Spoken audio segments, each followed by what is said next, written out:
On a verdant slope of Mount Menalus in Arcadia, there stands an olive grove about the ruins of a villa.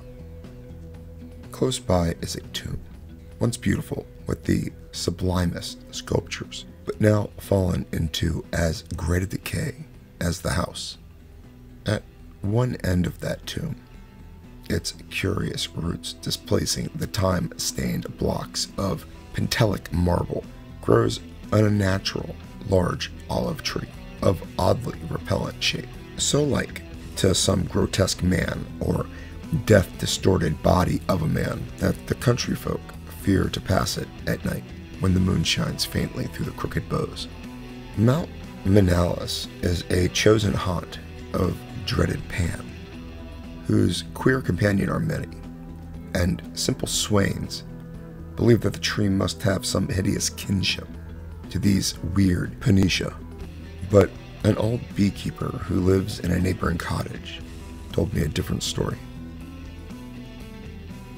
Many years ago, when the hillside villa was new and resplendent, there dwelt within it two sculptors, Kalos and Mercedes.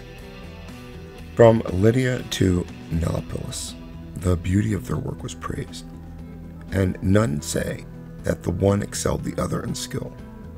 The Hermes of Kalos stood in a marble shrine in Corinth, and the palace of Mercedes surmounted a pillar in Athens near the Parthenon. All men paid homage to Kalos and Mercedes, and marveled that no shadow of artistic jealousy cooled the warmth of their brotherly friendship. But though Kalos and Mercedes dwelt in unbroken harmony, their natures were not alike. Whilst Mercedes reveled by night amidst the urban gaieties of Tiga, Kalos would remain at home, stealing away from sight of his slaves into the cool recesses of the olive grove. There he would meditate upon the visions that filled his mind, and there devise the forms of beauty which later become immortal in breathing marble.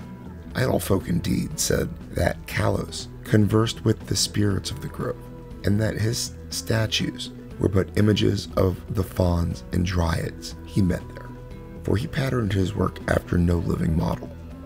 So famous were Kalos and Mercedes that none wondered when the tyrant of Syracuse sent to them deputies to speak of the costly statue of Tixia, which he had planned for his city.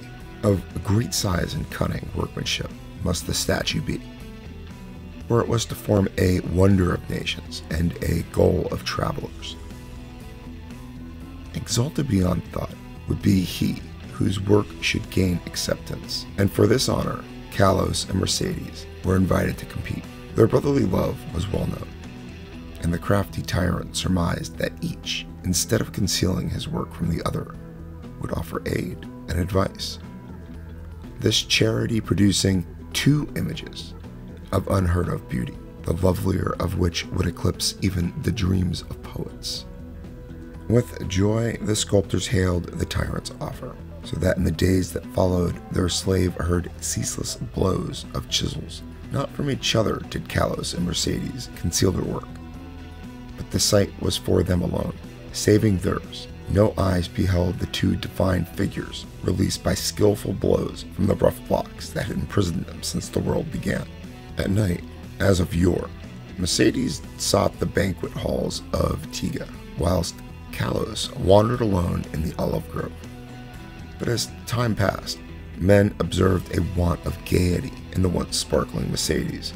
It was strange, they said amongst themselves, that depression should thus seize one with so great a chance to win art's loftiest reward. Many months passed, yet in the sour face of Mercedes came nothing of the sharp expectancy which the situation should arouse. One day Mercedes spoke of the illness of Kalos, after which none marveled again at his sadness, since the sculptor's attachment was well known to be deep and sacred. Subsequently, many went to visit Kalos, and indeed noticed the pallor on his face, but there was about him a happy serenity which made his glance more magical than the glance of Mercedes, who was clearly distracted with anxiety, and who pushed aside all the slaves in his eagerness to feed and wait upon his friend with his own hands. hidden behind heavy curtains, stood the first unfinished figure of Taché, little touched, of late, by the sick man and his faithful attendant. As Kalos grew inexplicably weaker and weaker, despite the ministrations of puzzled physicians and of his assiduous friend, he desired to be carried often to the grove, which he so loved. There he would ask to be left alone, as if wishing to speak with unseen things. Mercedes never granted his request, though his eyes filled with visible tears at the thought that Kalos should care more for the fauns and the dryads than for him. At last, the end drew near, and Kalos discoursed of things beyond his life. Mercedes, weeping, promised him a sepulchre more lovely than the tomb of Massawas, but Kalos bade him speak no more of marble glories. Only one wish now haunted the mind of the dying man, that twigs from certain olive groves in the grove be buried by his resting place, close to his head. And one night, sitting alone in the darkness of the olive grove, Kalos died. Beautiful beyond words was the marble sepulchre which stricken Mercedes carved for his beloved friend. None but Kalos himself could have fashioned such bas-reliefs, wherein were displayed all the splendors of Elysium. Nor did Mercedes fail to bury close to Kalos' head the olive twigs from the grove. As the first violence of Mercedes' grief gave place to resignation, he labored with diligence upon the figure of Taché. All honor was now his, since the tyrant of Syracuse would have the work of none save him or Kalos. His task proved a vent for his emotion, and he toiled more steadily each day, shunning the gaieties he had once relished. Meanwhile, his evenings were spent beside the tomb of his friend, where a young olive tree had sprung up near the sleeper's head. So swift was the growth of this tree, and so strange was its form, that all who beheld it exclaimed in surprise. Mercedes seemed at once fascinated and repelled. 3 years after the death of Kalos, Mercedes dispatched a messenger to the tyrant, and it was whispered in the agora at Tiga that the mighty statue was finished. By this time, the tree by the tomb had attained amazing proportions, exceeding all other trees of its kind, and sending out a singularly heavy branch above the apartment in which Mercedes labored. As many visitors came to view the prodigious tree as to admire the art of the sculptor, so that Mercedes was seldom alone. But he did not mind his multitude of guests. Indeed, he seemed to dread being alone now that his absorbing work was done. The bleak mountain wind, sighing through the olive grove and the tomb tree, had an uncanny way of forming vaguely articulate sounds.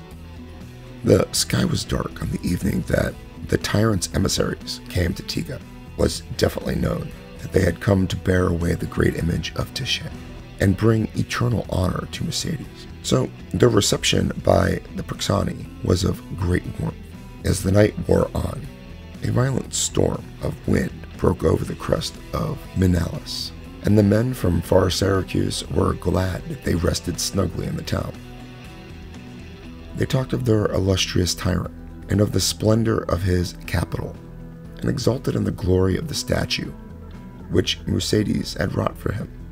And then the men of Tiga spoke of the goodness of Mercedes, and of his heavy grief for his friend, and how not even the coming laurels of art could console him in the absence of Kalos, who might have worn those laurels instead.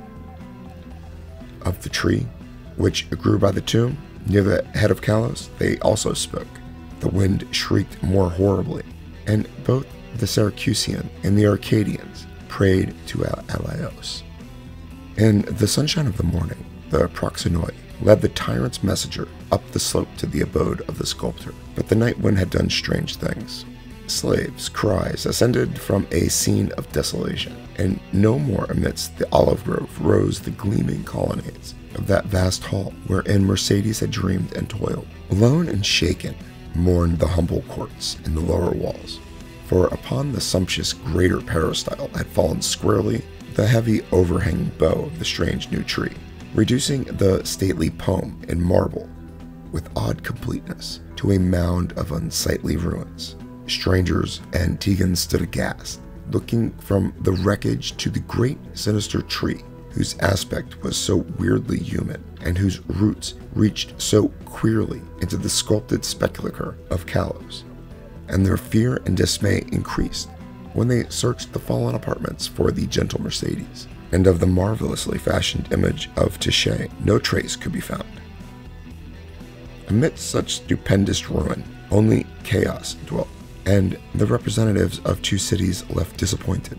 Syracusians, that they had no statue to bear home. Tegans, they had no artist to crown. However, the Syracusians obtained after a while a very splendid statue in Athens, and the Tegans consoled themselves by erecting it in the Agora, a marble temple, commemorating the gifts, virtues, and brotherly piety of Mercedes. But the olive grove still stands, as does the tree growing out of the tomb of Kalos, and the old beekeeper told me that sometimes the boughs whisper to one another in the night wind, saying over and over again, Zero, Zero. Ancient Greek for I know. I know.